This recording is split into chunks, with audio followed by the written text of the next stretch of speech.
Praise the Lord. सभी मसीह भाई बहनों को जय मसीह की। आप सब कैसे हैं?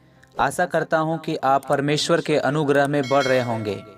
दोस्तों, आज हम बात करने वाले हैं स्वर्ग में प्रवेश करने के लिए क्या शर्त है, स्वर्ग का राज किन लोगों के पास है, बाइबल इसके विषय में क्या कहते हैं। तो आइए दोस्तों, अब हम बाइबल से जानें। सब्सक्राइब कीजिए हमारे YouTube चैनल इलोहिम एपोलोजेटिक्स को और प्रेस बेल आइकन को दबाइए, जिससे हर वीडियो का नोटिफिकेशन सबसे पहले आपके पास पहुंचे। मेरे मसीह भाई और बहनों, सबसे पहला जो हमें काम करना है स्वर्ग में प्रवेश करने के लिए, वो है पश्चाताप। यदि हम बाइबल में लूका रचित सुसमाचार अध्याय 15 वचन 7 में पढ़ते हैं, तो यहाँ पे हमें इस प्रकार यीशु मसीह कहते हैं, मैं तुमसे कहता हूँ कि इसी रीति से एक मन फिराने वाले पापी के विषय में भी स्वर्ग में इतना आनंद होता है जितना कि 99 ऐसे धर्मी के विषय में नहीं होता, जिन्हें मन फिराने की आवश्यकता नहीं। तो इस वचन के द्वारा हम सीखते हैं कि पश्चाताप करना बहुत ज़रूरी है स्वर्ग में प्रवेश करने के लिए, क्योंकि यीशु मसीह ने भी कहा है पश्चाताप करो। बाइबल में बहुत बार हम पढ़ते हैं मन फिराओ और पश्चाताप करो। तो स्वर्ग में प्रवेश करने के लिए पश्चाताप बहुत ज़रूरी है। नंबर 2, विश्वास करना। स्वर्ग में प्रवेश करने के लिए विश्वास करना बहुत ज़रूरी है, क्योंकि बिना विश्वास सब कुछ पाप है, ऐसा बाइबल बताती है। यदि हम बाइबल में पढ़े यूहन्ना की पत्री अध्याय 3 वचन 16 में, तो यहाँ में बाइबल इस प्रकार कहती है, क्योंकि परमेश्वर ने जगत से ऐसा प्रेम रखा कि उसने अपना इकलौता पुत्र दे दिया, ताकि जो कोई उस पर विश्वास करे वह नष्ट नहीं हो परंतु अनंत जीवन पाए। दोस्तों, हम मसीह भाई बहनों को विश्वास करना बहुत ज़रूरी है परमेश्वर पर, क्योंकि इस वचन में हम देखते हैं जहाँ में इस प्रकार बताती है कि जो कोई उस पर विश्वास करे वह नाश नहीं हो। मतलब कि यदि हम यीशु मसीह पर विश्वास करेंगे तो हमारा नाश नहीं होगा, बल्कि हम अनंत जीवन पाएंगे, मतलब स्वर्ग में प्रवेश करेंगे। नंबर 3 है आत्मा में दीन होना। यदि हम बाइबल में पढ़ें मत्ती रचित सुसमाचार अध्याय 5 वचन 3 में, तो यीशु मसीह यहाँ इस प्रकार कहते हैं, धन्य है वे जो मन के दीन है, क्योंकि स्वर्ग का राज उन्हीं का है। तो हमें दीन बनने की जरूरत है। बाइबल स्पष्ट बताती है, धन्य है वे जो मन के दीन है, क्योंकि स्वर्ग का राज उन्हीं के पास है। तो दीन का मतलब होता है अपने आप को शून्य करना, अपने आप को बड़ा नहीं दिखाना है, क्योंकि बाइबल कहती है यीशु मसीह के विषय में कि यीशु अपने आप को ऐसा दीन किया कि क्रूस की मौत भी सह ली। तो स्वर्ग में प्रवेश करने के लिए अपने आप को शून्य करना बहुत ज़रूरी है, क्योंकि यीशु परमेश्वर होने पर भी अपने आप को शून्य किया। तो हम एक मनुष्य हैं, और यदि हम स्वर्ग में प्रवेश करना चाहते हैं, स्वर्ग का राज यदि हमारे पास आए, इससे पहले हमें दीन बनने की ज़रूरत है। नंबर 4, बड़ी धार्मिकता। बाइबल मत्ती रचित सुसमाचार अध्याय 5 वचन 20 में बताती है, जहां यीशु मसीह इस प्रकार कहते हैं, क्योंकि मैं तुमसे कहता हूं कि यदि तुम्हारी धार्मिकता शास्त्रियों और फरीसियों से बढ़कर ना हो, तो तुम स्वर्ग के राज्य में कभी प्रवेश करने ना पाओगे।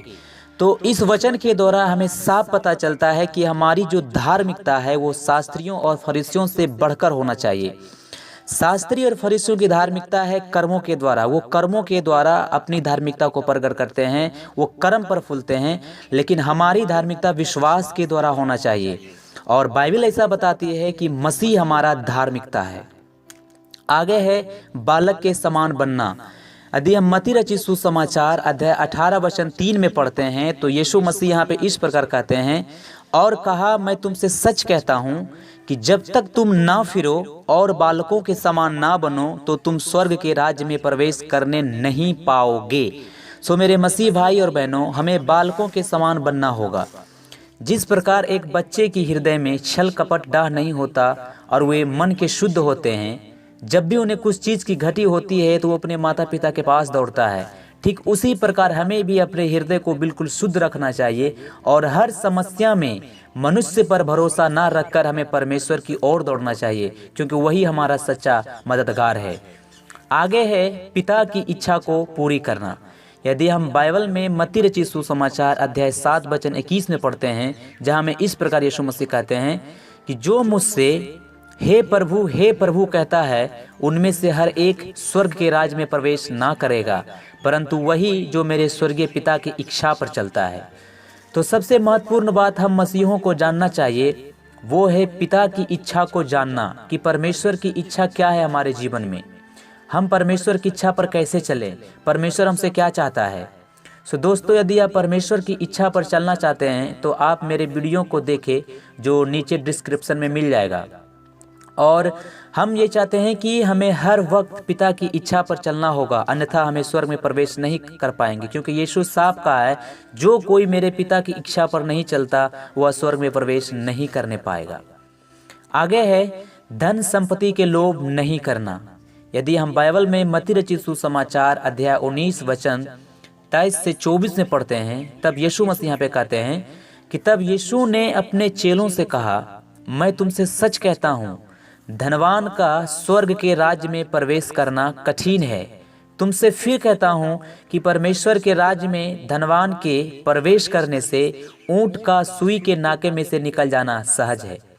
तो इस वचन के द्वारा हमें साफ पता चलता है कि धन का लोभ करने वाला व्यक्ति स्वर्ग के राज्य में प्रवेश नहीं कर सकता है। मेरे मसीह भाई और बहनों, पैसा और रुपया पाप नहीं है, पर पैसों का लोभ करना ये पाप है। अतः हमें इस पाप से बचे रहना चाहिए, क्योंकि बाइबल बताती है लोभ जो करना है वो मूर्ति पूजा के बराबर में है। तो हमें धन संपत्ति की लोभ नहीं करना चाहिए। नंबर 8 है जल और आत्मा से जन्म लेना।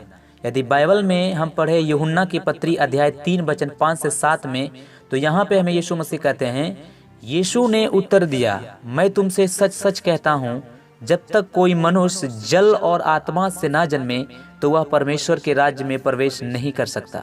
तो मेरे मसीह भाई और बहनों, जब तक हम पवित्र आत्मा से ना जन्म लेंगे तब तक हम स्वर्ग के राज्य में प्रवेश करने नहीं पाएंगे। और आत्मा से जन्म लेना जो ये कार्य है, ये पवित्र आत्मा के कार्य है। हम अपने बदौलत, अपने शक्ति के द्वारा नया जन्म नहीं प्राप्त कर सकते हैं, लेकिन जब हम यीशु मसीह को ग्रहण करते हैं उसी समय हमारे अंदर पवित्र आत्मा का काम चालू होता है, जो हमें प्रतिदिन पापों से छुटकारा देकर यीशु मसीह के चरित्र एवं स्वभाव में बढ़ाते जाता है। आगे है पवित्र और दोष रहित जीवन जीना। यदि हम बाइबल में प्रकाशित वाक्य की पत्री अध्याय 22 वचन 14 में पढ़ें, तो यहाँ पे बाइबल हमें इस प्रकार बताती है, धन्य है वे जो अपने वस्त्र धो लेते हैं, क्योंकि उन्हें जीवन के वृक्ष के पास आने का अधिकार मिलेगा और वे फाटकों से होकर नगर में प्रवेश करेंगे। सो मेरे मसीह भाई और बहनों, वस्त्र को धो लेने का मतलब है कि हम अपने पापों को यीशु के लहू से धो ले। मतलब यह कि हर पाप जो हमारे जीवन में है, चाहे वो झूठ हो, निंदा करना हो, व्यभिचार करना हो, चोरी करना हो, गंदे वीडियोस देखना हो, किसी के दिल को दुखाना हो, ये बहुत सारे पाप जो हमारे शरीर में काम करता है। किसी भी प्रकार का लोभ, कुछ भी क्यों ना हो, जो मूर्ति पूजा के बराबर में लोभ आता है, चाहे कोई भी पाप हो जो हमारे जीवन को बर्बाद कर रहा है, तो उस पाप से मुड़कर यीशु की ओर फिरना है। और यीशु मसीह अपने लहू से हमारे पापों को शुद्ध करता है। इसीलिए हमें हर पाप से मुड़कर यीशु मसीह की ओर फिरना है, ताकि यीशु हमारे सारे पापों को अपने लहू से धो दे और हम नगर में प्रवेश करें, मतलब स्वर्ग के राज्य में हम प्रवेश करें। सो दोस्तों, आई होप ये वीडियो आपको अच्छी लगी होगी। यदि आप हमारे चैनल पर नए हैं तो सब्सक्राइब ज़रूर कीजिए और एक दूसरे मसीह भाई बहनों के पास इस वीडियो को शेयर करें। और आप मेरे लिए प्रार्थना करें ताकि इस वीडियो का सेकेंड पार्ट बना सकूं। ये पार्ट 1 है। परमेश्वर आपको आशीष दे। God bless you.